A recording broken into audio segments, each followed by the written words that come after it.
Hello student, welcome once again. बच्चों, इस video में हम लोग एक्सरसाइज 6.2 का जो सेकंड नंबर का क्वेश्चन है इसे सॉल्व करना सीखेंगे। ये भी फर्स्ट की तरह ही सिंपल है, बस आपका बेसिक क्लियर होना चाहिए और आंख खुले होने चाहिए। क्योंकि आंख खुला रहेगा तो आपको साफ साफ दिखेगा कि कौन सा एंगल कहाँ पर बन रहा है, उनका आपस में जो रिलेशन है वो क्या है। तो आप इस क्वेश्चन को आसानी से सॉल्व कर लोगे। देखो यहाँ पर बोला क्या जा रहा है कि ए बी और सी डी आपस में पैरेलल है, यानी ये लाइन और ये लाइन पैरेलल है। और सी डी और ई एफ भी क्या आपस में पैरेलल, यानी ये और ये भी आपस में क्या है, पैरेलल है।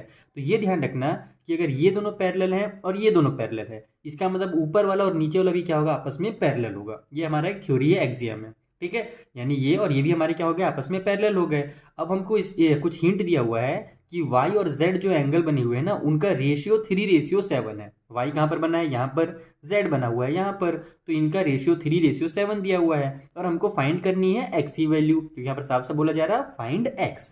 तो अब x को कैसे निकालें, इसका सबसे सिंपल तरीका क्या है कि हम लोग जो हमारा अल्टरनेट इंटीरियर, देखो यहाँ पर x है और यहाँ पर z है। हम जानते क्या है कि अगर ये दोनों आपस में पैरेलल हैं तो ए बी और ई एफ भी आपस में क्या होंगे, पैरेलल होंगे। तो अंदर में इधर एंगल बना है लेफ्ट में और ये राइट में एंगल बना हुआ है। बीच वाले लाइन को थोड़ी देर के लिए भूल जाओ। तो ये दोनों आपस में क्या कहलाएंगे, अल्टरनेट इंटीरियर एंगल कहलाएंगे। तो वहां से ये दोनों आपस में इक्वल हो गए। तो अगर अपन z की वैल्यू निकाल लेंगे तो x की मिल ही जाएगी। बाकी अगर z की भी नहीं मिल रही है तो दूसरा भी तरीका है। आइए मैं आपको कॉपी में इसको सॉल्व करके बताता हूँ ताकि आपको और क्लियरली समझ में आ जाए। तो देखो ये हमने डायग्राम बना लिया है ताकि जब मैं आपको समझाते जाऊँ कि मैं किस एंगल की बात कर रहा हूँ तो आपको यहीं पर देखना पड़े, बार बार बुक की तरफ ना देखना पड़े।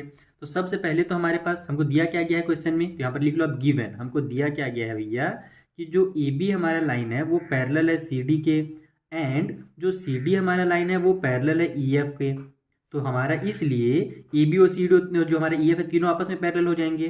तो A B is parallel to C D and also parallel to E F, तीनों आपस में क्या हो गए, पैरेलल हो गए। क्लियर है ये चीज़। दूसरा हमको इन दोनों का y और z का रेशियो दिया हुआ है, तो इसको भी यहीं पर लिख लेते हैं कि y रेशियो z ऑल्सो करके लिखना है, क्योंकि एक चीज़ हमको दे दिया था वो अब इसके बाद ये दिया जा रहा है कि y और z की जो रेशियो है वो 3:7 दी हुई है। ये भी क्लियर है इतना।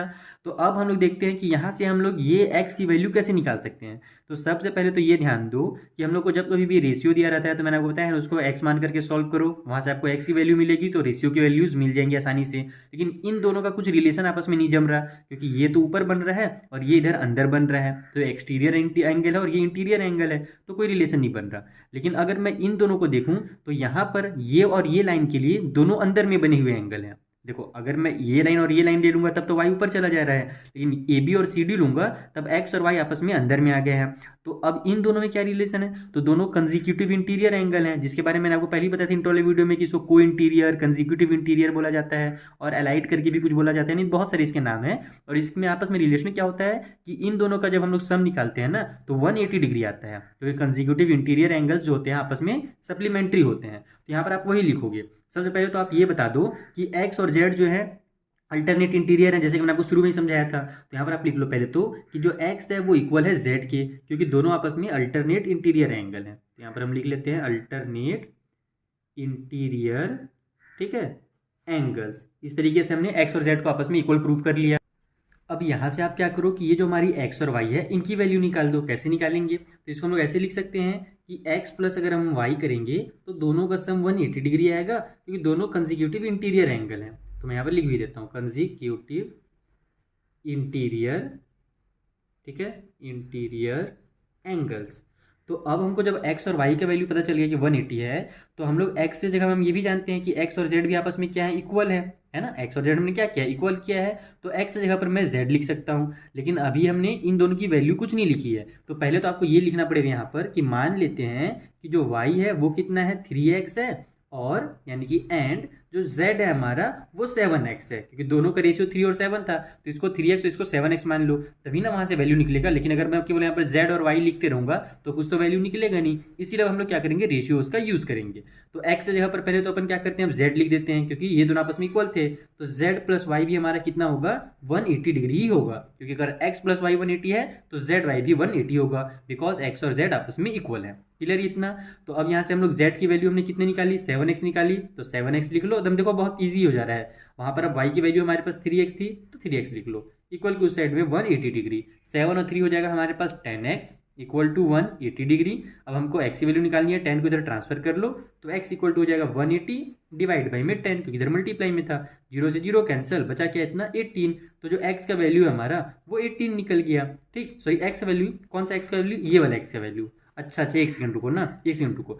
गलती क्या हो गया कि यहाँ पर पहले से एक x दिया हुआ था। मैंने आपको शुरू से समझाया है कि कभी भी हम लोग जब क्या बोलते हैं इस टाइप से क्वेश्चन आए, इसका मानी कि जो, अरे क्या बोलते हैं इसको, रेशियो वाला, ठीक है। तो जब रेशियो वाला क्वेश्चन आए तो उसको एक्स मान करके बनाओ, ये मेरा हैबिट में है, इसीलिए मैंने यहाँ पर इसको एक्स मान लिया। लेकिन चूंकि पहले से एक एक्स हमको दिया हुआ है ना, तो इसमें कंफ्यूजन पैदा हो जाएगा कि हम लोग इस एक्स की वैल्यू निकाल रहे हैं या इस एक्स की वैल्यू निकाल रहे हैं। इसलिए भी इसको अपना एक्स छोड़ करके कुछ और ले लो। ABCD में 26 होते हैं टोटल, उसमें से एक्स वाई जेड और 3 यूज़ कर दिया गया है, तो आप कुछ भी वहाँ पर से ले लो। जैसे मैं इसको मान लो ए ले लेता हूँ, तो ये भी ए हो गया मेरा और ये भी ए हो गया। तो एक्चुअल में हम लोग यहाँ से क्या कर लेंगे, ए की वैल्यू निकालेंगे।